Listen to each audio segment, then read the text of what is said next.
Well, a good Wednesday to everybody. It is the middle of the week, and I hope that everybody has had a good week so far, and hope that you're doing well. And with it being Wednesday, I want to put a spotlight on a character that we are told about in the Bible, and one of my favorite ones to talk about. I just did an invitation last Wednesday in church services, but I want to share it here in my videos. But with it being Wednesday, again, the character I want to talk about today is that of Enoch. Maybe you remember him, and if not, we're going to talk about him some more today.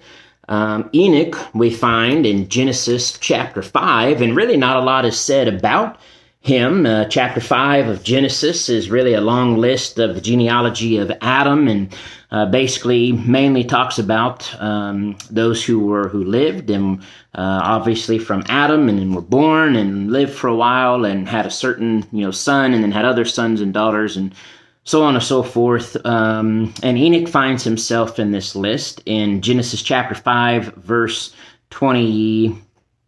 Well, actually, starting back in verse 19, or even further back than that Jared, a man by the name of Jared, ends up having Enoch, and then has other sons and daughters and lives and dies. But then we're told, verse 21, that Enoch lived 65 years and begot Methuselah. Now, Methuselah, we know, as far as we know from Genesis 5, was the man who lived the longest, 969 years. But it goes on to talk about Enoch, that verse 22, here's what's said of Enoch. That after he begot Methuselah, Enoch walked with God 300 years and had sons and daughters. So all the days of Enoch were 365 years. Now this is when, throughout this chapter, all the years of these guys are 800, 900 something years, but Enoch says his days were 365 years. Well, why so short? Well, verse 24 rather. Verse 24, Enoch walked with God, and he was not, for God took him. And that's all we're told in Genesis. All we're told is that Enoch walked with God, and then he was gone because God took him.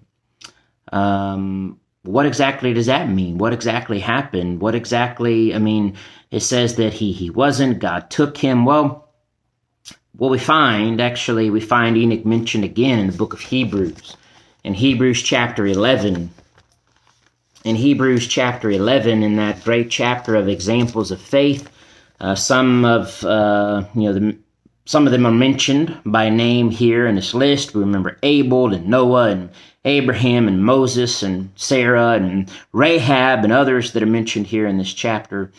But Enoch is mentioned in Hebrews chapter 11 and in verse 5, when the Hebrew writer says, by faith Enoch was taken away. That is, he was taken away so that he did not see death. So going back to Genesis 5, when it says he was not, for God took him, well, this is what it means. He was taken by God. He did not have to see death.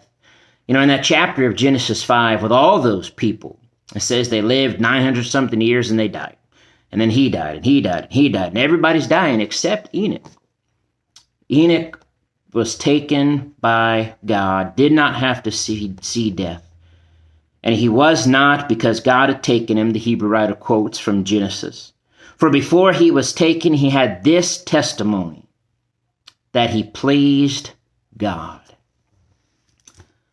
So when we go back to Genesis 5, and, the expression is used in the New King James Version that he walked with God.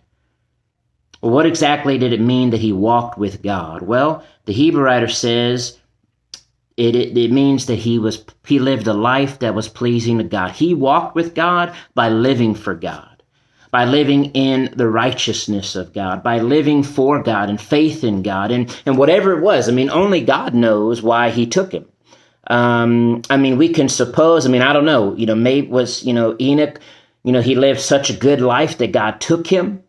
That's only happened the one time, other than Elijah. Elijah was later taken up by God, didn't have to see death.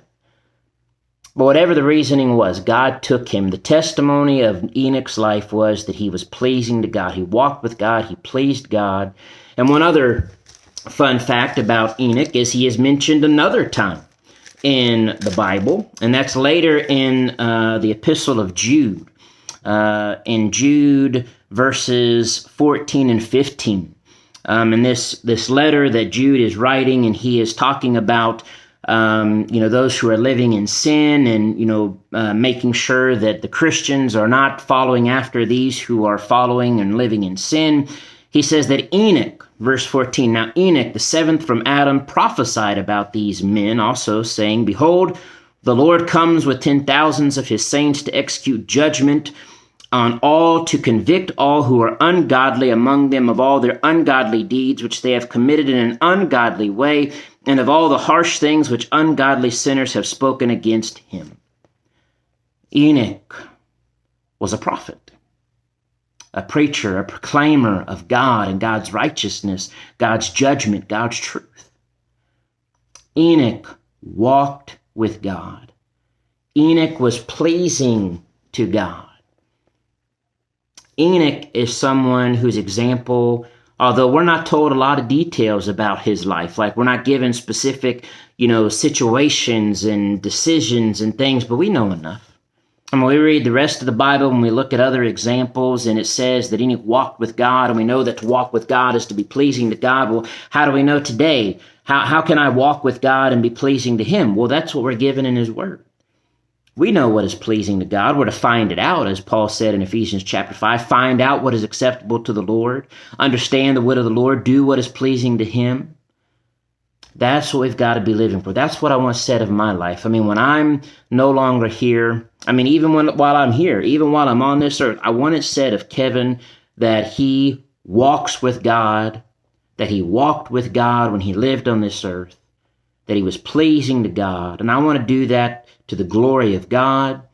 I want to do that for my own salvation. I want to do that to lead my family and others in the way of God, to walk pleasing to God, so that we can all one day with Enoch be in heaven with God for eternity. Let's walk with God. Let's be pleasing to God. And if we're not sure what that is, let's study it. Let's learn it from his word. God has made it available to us. All we got to do is read it, believe it, apply it, live it. And we too, like Enoch, can walk with God and be pleasing to him. Let's strive for that every day. Have a good rest of the week. Walk with God. God bless.